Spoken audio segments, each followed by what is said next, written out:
英語聞き流しリスニング、英語テキストと MP3 ダウンロード、その他の物語は、ホームページからお聞きいただけます。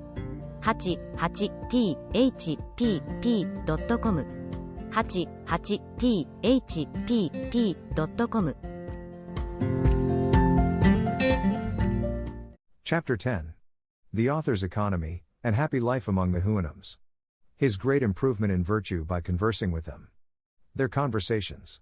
The author has notice given him by his master, that he must depart from the country. He falls into a swoon for grief, but submits. He contrives and finishes a canoe by the help of a fellow servant, and puts to sea at a venture. I had settled my little economy to my own heart's content. My master had ordered a room to be made for me, after their manner, about 6 yards from the house, the sides and floors of which I plastered with clay, and covered with rush mats of my own contriving. I had beaten hemp, which there grows wild, and made of it a sort of ticking. This I filled with the feathers of several birds I had taken with springes made of Yahoo's hairs, and were excellent food. I had worked 2 chairs with my knife, the sorrel nag helping me in the grosser and more laborious part. When my clothes were worn to rags, I made myself others with the skins of rabbits, and of a certain beautiful animal, about the same size, called Nuno, the skin of which is covered with a fine down. Of these I also made very tolerable stockings. I sold my shoes with wood, which I cut from a tree, and fitted to the upper leather, and when this was worn out, I supplied it with the skins of Yahoos dried in the sun. I often got honey out of hollow trees, which I mingled with water, or ate with my bread. No man could more verify the truth of these 2 maxims, that nature is very easily satisfied, and that necessity is the mother of invention. I enjoyed perfect health of body, and tranquility of mind. I did not feel the treachery or inconstancy of a friend, nor the injuries of a secret or open enemy.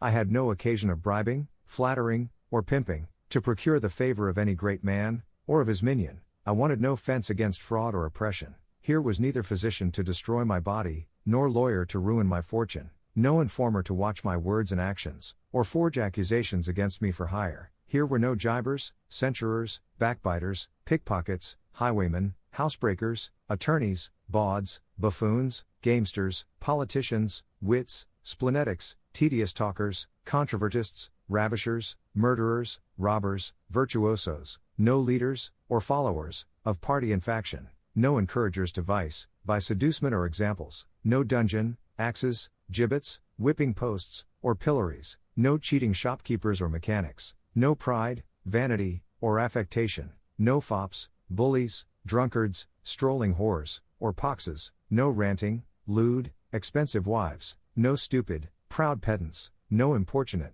overbearing, quarrelsome, noisy, roaring, empty, conceited, swearing companions, no scoundrels raised from the dust upon the merit of their vices, or nobility thrown into it on account of their virtues, no lords, fiddlers, judges, or dancing masters. I had the favor of being admitted to several Houyhnhnms, who came to visit or dine with my master, where his honor graciously suffered me to wait in the room, and listen to their discourse.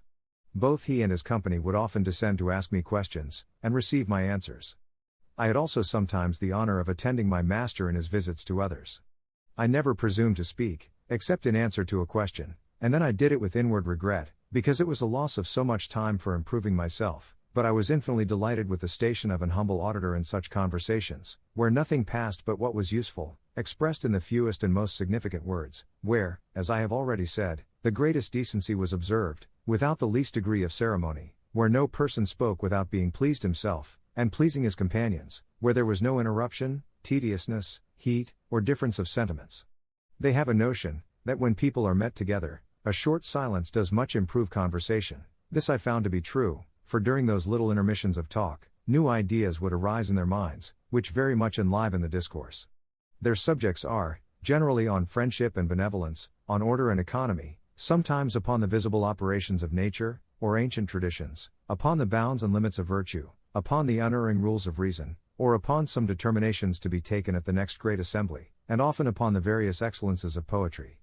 I may add, without vanity, that my presence often gave them sufficient matter for discourse, because it afforded my master an occasion of letting his friends into the history of me and my country, upon which they were all pleased to descant, in a manner not very advantageous to humankind, and for that reason I shall not repeat what they said, only I may be allowed to observe, that his honor, to my great admiration, appeared to understand the nature of Yahoos much better than myself. He went through all our vices and follies, and discovered many, which I had never mentioned to him, by only supposing what qualities a Yahoo of their country, with a small proportion of reason, might be capable of exerting, and concluded, with too much probability, how vile, as well as miserable, such a creature must be. I freely confess, that all the little knowledge I have of any value, was acquired by the lectures I received from my master, and from hearing the discourses of him and his friends, to which I should be prouder to listen, than to dictate to the greatest and wisest assembly in Europe. I admired the strength, comeliness, and speed of the inhabitants, and such a constellation of virtues, in such amiable persons, produced in me the highest veneration. At first, indeed, I did not feel that natural awe, which the Yahoos and all other animals bear toward them, but it grew upon me by degrees, much sooner than I imagined, and was mingled with a respectful love and gratitude, that they would condescend to distinguish me from the rest of my species. When I thought of my family, my friends, my countrymen, or the human race in general, I considered them, as they really were, Yahoos in shape and disposition, perhaps a little more civilized, and qualified with the gift of speech, but making no other use of reason, than to improve and multiply those vices whereof their brethren in this country had only the share that nature allotted them. When I happened to behold the reflection of my own form in a lake or fountain, I turned away my face in horror and detestation of myself, and could better endure the sight of a common Yahoo than of my own person. By conversing with the Houyhnhnms, and looking upon them with delight, I fell to imitate their gait and gesture, which is now grown into a habit, and my friends often tell me, in a blunt way, that I trot like a horse, which, however, I take for a great compliment. Neither shall I disown, that in speaking I am apt to fall into the voice and manner of the Houyhnhnms, and hear myself ridiculed on that account, without the least mortification. In the midst of all this happiness, and when I looked upon myself to be fully settled for life, my master sent for me one morning a little earlier than his usual hour. I observed by his countenance that he was in some perplexity, and at a loss how to begin what he had to speak.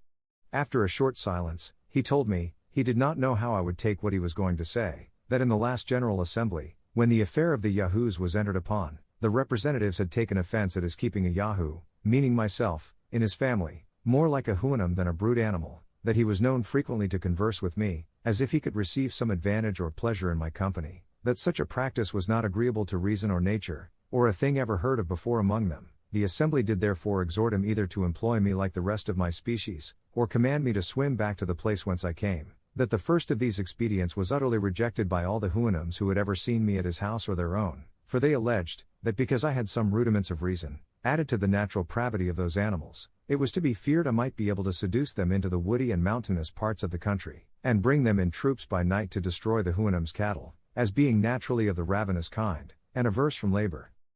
My master added, that he was daily pressed by the Houyhnhnms of the neighborhood to have the assembly's exhortation executed, which he could not put off much longer.